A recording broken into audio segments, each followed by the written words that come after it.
What kind of man keeps building when the entire world laughs at him? What kind of man spends years preparing for a storm when not a single drop of rain has fallen? And what kind of faith does it take to trust a voice you cannot see over the opinions of everyone around you? Tonight, we're telling the complete story of Noah. Not just the animals, not just the ark, not just the rainbow. We're talking about the corruption of an entire world, the loneliness of being righteous in a violent generation, the terrifying silence before judgment, and the moment one family floated between the death of the old world and the birth of a new one. Because Noah's story is not just about survival, it is about obedience when obedience makes no sense. It is about faith when faith looks foolish.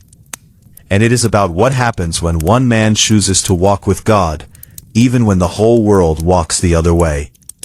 So dim the lights, stay with me till the end, and let's step into one of the most powerful stories ever told. Chapter 1. A world rotting from the inside. Long before the flood came, the world had already begun to collapse. Not from earthquakes, not from famine, not from war alone, but from something even worse, the human heart. According to the biblical account, humanity had multiplied across the earth, but with that growth came moral decay. Violence spread, corruption deepened, evil became normal. What was once shocking became common. What was once shameful became celebrated. People did what they wanted, took what they wanted, hurt who they wanted, and thought there would never be consequences. And if you really think about it, that might be the scariest part of Noah's story. The flood didn't come first. The brokenness came first. The flood was not the beginning of the tragedy. It was the result of it. The Bible describes a world filled with violence. Imagine streets where cruelty was ordinary, homes without peace, power without mercy. A generation so consumed by evil that goodness looked out of place. A world where people still laughed, traded, married, built, and celebrated. But underneath all of it, something had gone terribly wrong. And in the middle of that collapsing world, one man stood out. His name was Noah. Not because he was the strongest, not because he was the richest, not because he ruled a kingdom, but because he was different. The Bible says Noah was righteous, blameless among the people of his time, and that he walked with God. Britannica also describes him as the righteous man chosen to preserve humanity after the wicked generation perished in the flood.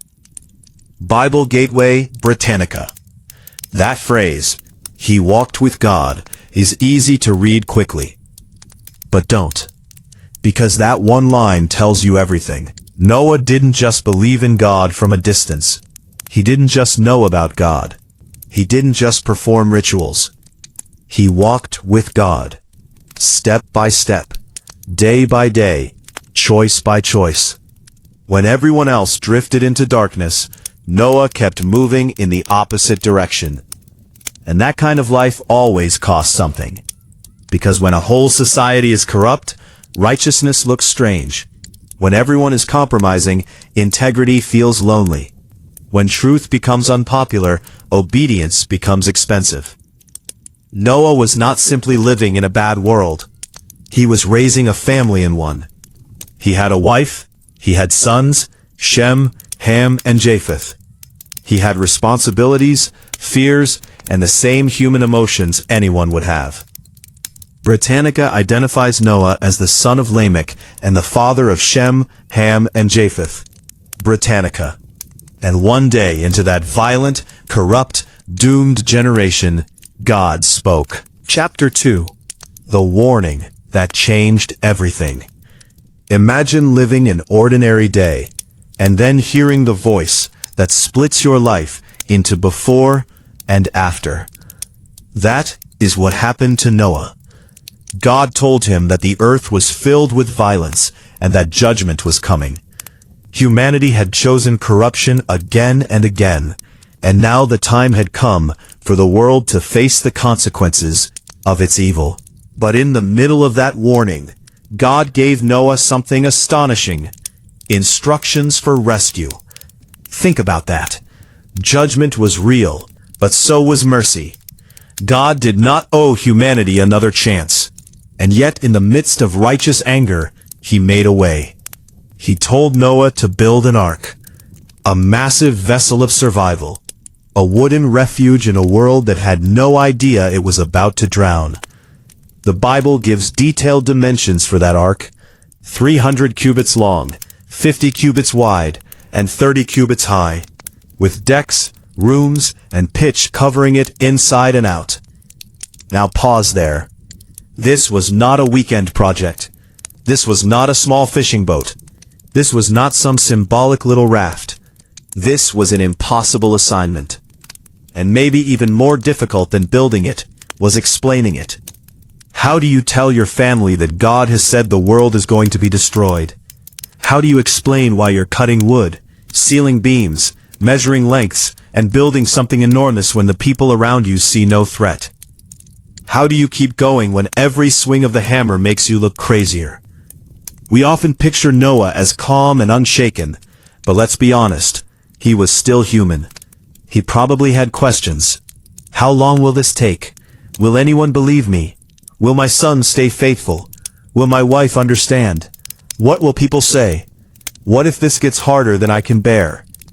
But faith is not the absence of questions. Faith is choosing obedience before you have all the answers. And Noah obeyed. He didn't negotiate the measurements. He didn't ask for a smaller assignment. He didn't wait for public approval. He got to work. And that might be one of the most powerful details in the entire story. He saw the rain. That is real faith. Chapter 3. Building the Ark while the world mocked. Years passed. Timbers were hauled. Beams were lifted. Pitch was spread. Rooms were formed. The ark rose higher and higher, a giant contradiction, standing under an open sky. And as it grew, so did the mockery. You can almost hear the voices. Noah's lost his mind. Look at this old man building a giant ship in dry land. What flood? What judgment? Your God told you this? Really? And maybe the hardest part wasn't the labor. Maybe it was the ridicule. Because physical exhaustion is one thing, but being misunderstood every day, being laughed at every day, being treated like a fool while doing the will of God, that breaks a different part of a person. Still, Noah kept building. He kept choosing obedience when it was unrewarded. He kept choosing faith when it was unproven. He kept choosing God over the crowd. And somewhere in this long season of construction, Noah's family had to make a choice too. His sons could have walked away.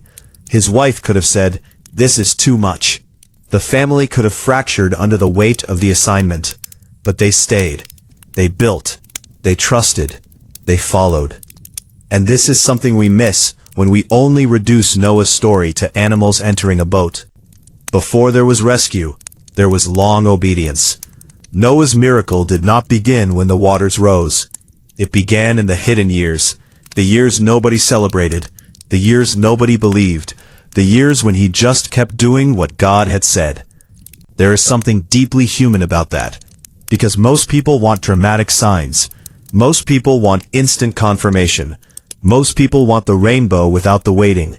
But Noah lived in the in-between. And maybe that is where many people are today. Building in silence. Trusting in silence. Obeying in silence. No applause. No proof yet. Just faithfulness. And then, the day came. Chapter 4. The animals arrive, and the door begins to close. At some point, the mocking atmosphere must have changed, because then came the moment no one could explain. The animals started arriving, not by Noah's genius, not by human organization, not by natural coincidence alone. They came. The biblical account says Noah brought living creatures into the ark, male and female, and also specifies 7 pairs of clean animals and birds. and one pair of unclean animals. Imagine the scene. The sound of hooves, the movement of wings, the low rumble of beasts. Pairs and pairs and pairs, approaching the ark as though creation itself had heard a command the world refused to hear. Can you imagine the faces of the people watching? The laughter must have weakened. The certainty must have cracked. Because it's one thing to laugh at a man building a boat. It's another thing when the animals start marching in. And then came the final moment. Noah, his wife, his sons, their wives. 8 people stepping into the ark, while the rest of the world stayed outside. The Bible describes Noah entering the ark with his family and the animals before the flood began. And then one of the most chilling lines in the whole story. The Lord shut him in. Think about that. Noah didn't close the final door. God did. Which means the ark was not just a human shelter. It was a divinely sealed refuge. Mercy had been offered. Warning had been given. Time had passed. The ark had been built. And now the season of invitation was over. That is the terrifying edge in Noah's story. There comes a moment when delay becomes destruction. A moment when the door that stood open closes. The ark, there was darkness, uncertainty, animal noise, crowded space, and the trembling reality that life would never be the same. Outside the ark, people were still living as if nothing had changed, until the sky broke. Chapter 5. When the rain finally fell. The first drop must have sounded small. Just a soft hit against wood. Then another. Then another. And in a world that had spent years mocking Noah's warning, the impossible began. Rain fell. Not for an hour, not for a night, but 40 days and 40 nights. The floodwaters also prevailed on the earth for 150 days, overwhelming the world until even the highest mountains were covered. Bible Gateway. Picture the panic. The same people who laughed, now running. The same voices that mocked, now shouting. The same generation that ignored the warning, now desperate for shelter. But the ark was closed. And that is what makes this story so emotionally heavy. Noah was safe, but not untouched. Because safety does not erase sorrow. Inside that ark, Noah would have heard the storm. He would have felt the violent motion of the waters. He would have known that the world outside was perishing. This was not a victory parade. It was judgment. The fountains of the deep burst forth, the floodgates of the heavens were opened, and the waters rose until everything outside the ark was consumed. Bible Gateway. And then something terrifying happened. The world Noah had always known disappeared. The ground was gone. Cities were gone. Fields were gone. Paths were gone. Landmarks were gone. There was only water. An endless horizon of judgment. And one ark, carrying the fragile future of humanity. Noah, the man who had spent years preparing in faith, now entered the season where faith had to survive fear. Because building the ark was one challenge. Living in it was another. Imagine the smell, the exhaustion, the feeding, the cleaning, the darkness, the crying children of animals, the creaking wood during the storm, the constant question, how long will this last? We tell Noah's story like it was one clean, heroic moment, but it was messy, very messy. This was not a dreamy boat ride under soft clouds. This was survival in confinement while the world drowned outside. And still, Noah remained where obedience had placed him. That matters. Of greatest discomfort is also the place of greatest protection. Chapter 6. Floating between judgment and silence. After the 40 days of rain, the story does not suddenly turn peaceful. That is important. Because many people think the hardest part is the storm itself. Sometimes it isn't. Sometimes the hardest part is what comes after the visible crisis. When the rain has stopped, but you are still floating, still waiting, still not sure when dry ground will appear. The Bible says the waters flooded the earth for 150 days, before they began to recede. Can you imagine how long that must have felt? Day after day inside the ark. Nothing new to see. No clear timeline. No control over direction. No idea when this strange suspended life would end. Noah had obeyed. Noah had survived the worst of the storm. But Noah still had to endure the waiting. And that kind of waiting changes a person. You start thinking. You start remembering the old world. You start mourning what is gone. You start wondering what the new world will look like. You start asking whether life can ever feel normal again. The ark, in a strange way, became a place between worlds. The old world was dead. The new world had not yet begun. And Noah lived in that in-between space.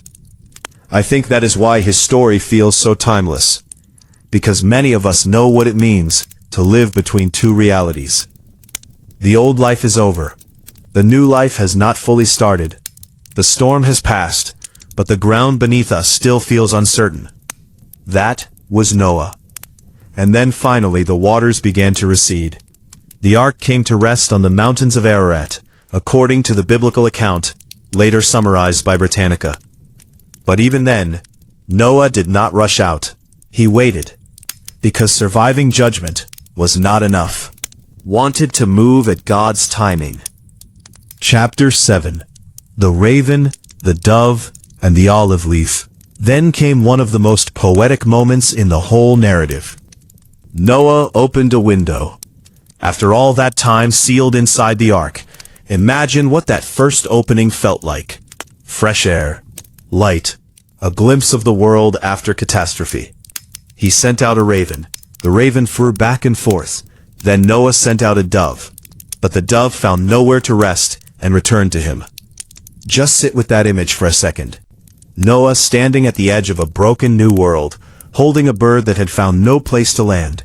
That's such a human moment. He was close, but not there yet. So he waited 7 more days and sent the dove again. This time, the dove came back carrying a freshly plucked olive leaf in its beak. And that small leaf became one of the most powerful symbols in history. Because after all that death, life had begun again. After all that water, something green was growing. After all that judgment, hope returned in the mouth of a fragile bird. Noah waited another 7 days and sent the dove again. This time, it did not return. And in that silence, Noah understood. The earth was becoming habitable again. I love that God did not always answer Noah through thunder. Sometimes he answered through a leaf. Sometimes he answered through a bird not coming back. Sometimes, hope comes quietly. Not as a dramatic speech, not as instant relief, but as a small sign that tells you, stay faithful. The season is changing. Eventually Noah removed the covering of the ark and saw that the surface of the ground was dry. But even then, he did not leave until God told him to come out. That is mature faith. Not just knowing when to enter the ark, knowing when to leave it. Chapter 8. Stepping into the new world. At last, the command came. Come out of the ark. Noah, his wife, his sons, their wives, and every living creature with them stepped out into a washed, silent, altered earth. Bible Gateway. Can you imagine that first step? The feeling of solid ground after months of floating? The silence after endless animal noise? The sight of mountains and open air after confinement? The grief of what was lost, mixed with gratitude for what remained. Everything was new. Everything was fragile. Everything was beginning again. And Noah's first recorded act after leaving the ark is deeply revealing. He built an altar. Not a house first. Not a fence. Not a tower. An altar. In other words, before Noah rebuilt life, he worshipped. That tells you what kind of man he was. He remembered who had preserved him. He remembered that survival was not his own achievement. He remembered that the same God who judged the earth had also carried him through it. According to the biblical account, Noah offered sacrifices, and God responded with a covenantal promise, never again to destroy all life by a flood. Bible Gateway. And then came one of the most beautiful promises in Scripture. God declared that never again would all life be destroyed by the waters of a flood. Seed time and harvest, cold and heat, summer and winter, day and night would continue. Britannica describes this as a covenant in which future protection against catastrophe is assured. Bible Gateway Britannica. And as the visible sign of that promise, God placed the rainbow in the clouds. Now think about how powerful that is. The very sky that had once poured out judgment now carried a sign of mercy. The storm had not erased grace. Grace had the final word. Chapter 9. The meaning of the rainbow. Today, people see rainbows in 100 different ways. But in Noah's story, the rainbow is not just pretty. It is covenant. It is memory. It is mercy. It is divine promise stretched across the sky. The Bible presents the rainbow as the sign of God's covenant with Noah, his descendants, and every living creature, a promise that floodwaters would never again destroy all life on earth. Bible Gateway. That means every rainbow is, in a sense, a reminder of two truths at once. God takes evil seriously, and God remembers mercy. Noah did not deserve rescue because he was perfect. He was righteous, yes, but still human. And that matters, because Noah's story was never about human perfection saving the day. It was about grace meeting obedience. One man walked with God. One family entered the ark. One covenant was established, and humanity began again. Britannica also notes that after the flood, God renewed commands first given at creation, while the rainbow served as the visible guarantee of his promise. Britannica. This is why Noah's story still speaks today, because it reminds us that civilizations can look strong and still be spiritually collapsing. It reminds us that majority opinion is not the same thing as truth. It reminds us that being faithful may make you look foolish for a long time. And it reminds us that when judgment seems final, God can still write mercy across the sky. But the story does not end with the rainbow, and that may be one of the most honest parts of all. Chapter 10. Noah after the flood. If this were just a legend polished for inspiration, it would probably end with the rainbow and never mention anything else. But the biblical story continues, and it continues in a painfully human way. After the flood, Noah became a man of the soil and planted a vineyard. He later drank from its wine, became drunk, and lay uncovered inside his tent. That detail surprises people. After all he had done, after all he had endured, after all that faith, Noah still stumbled. And maybe that is in the story because we need to understand something. Even the man who built the ark was still just a man. Noah was a hero of faith, but he was not flawless. The Bible and Britannica both preserve this later vineyard episode, where Noah's drunkenness leads to a disturbing family moment involving Ham, Shem, and Japheth.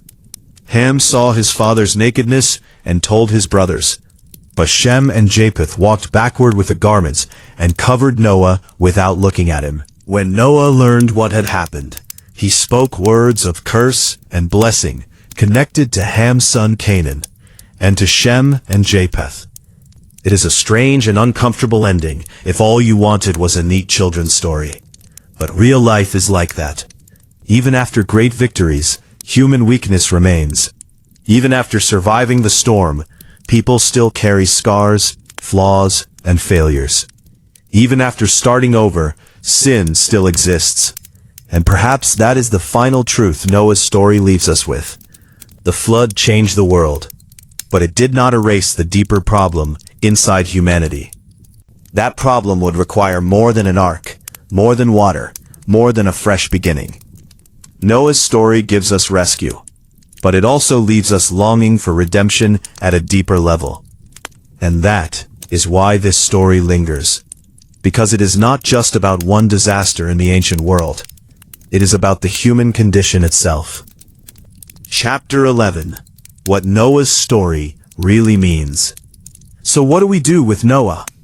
Was he just a builder of an ark? A caretaker of animals? A survivor of history's most famous flood? Yes, But he was more than that. Noah was a witness that righteousness is possible in a corrupt age. A witness that obedience may look ridiculous before it looks wise. A witness that judgment is real. A witness that grace can still make a way. He teaches us that faith is not loud confidence for one emotional moment.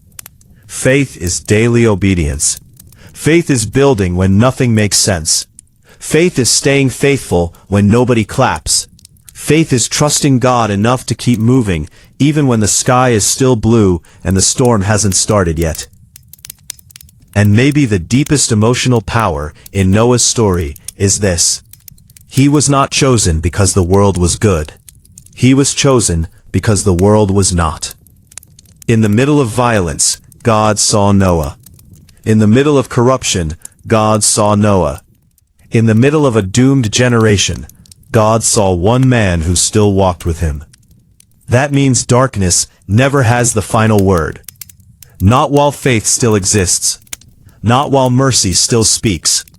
Not while God still remembers his covenant. And that image of Noah standing after the flood, looking at a rainbow over a silent earth. That image stays with you. Because it tells us something we all need to hear. You can lose the world you knew, and still be carried into the next chapter. You can live through judgment, and still find mercy. You can float through seasons where nothing feels stable, and still come to rest. You can wait through silence, and still receive a sign. A leaf, a promise, a rainbow. So that is the complete story of Noah. A man who walked with God when the world had forgotten him. A man who built in faith while others mocked. A man who entered the ark before the rain. A man who survived the end of one world and stepped into the beginning of another. But maybe the real question isn't just who Noah was. Maybe the real question is, what do we do when we live in a world that feels just as loud, just as violent, just as distracted, and just as unwilling to listen? Do we go with the crowd, or do we walk with God? Do we wait for proof, or do we obey when the calling first comes? Do we laugh at the warning, or do we enter the ark while the door is still open? That is why Noah's story still matters. Because it is ancient, but it never feels old. If this story moved you, stay with it. Think about it. Sit with it. And remember, sometimes the people who look foolish in one season are the very people who survive the next one.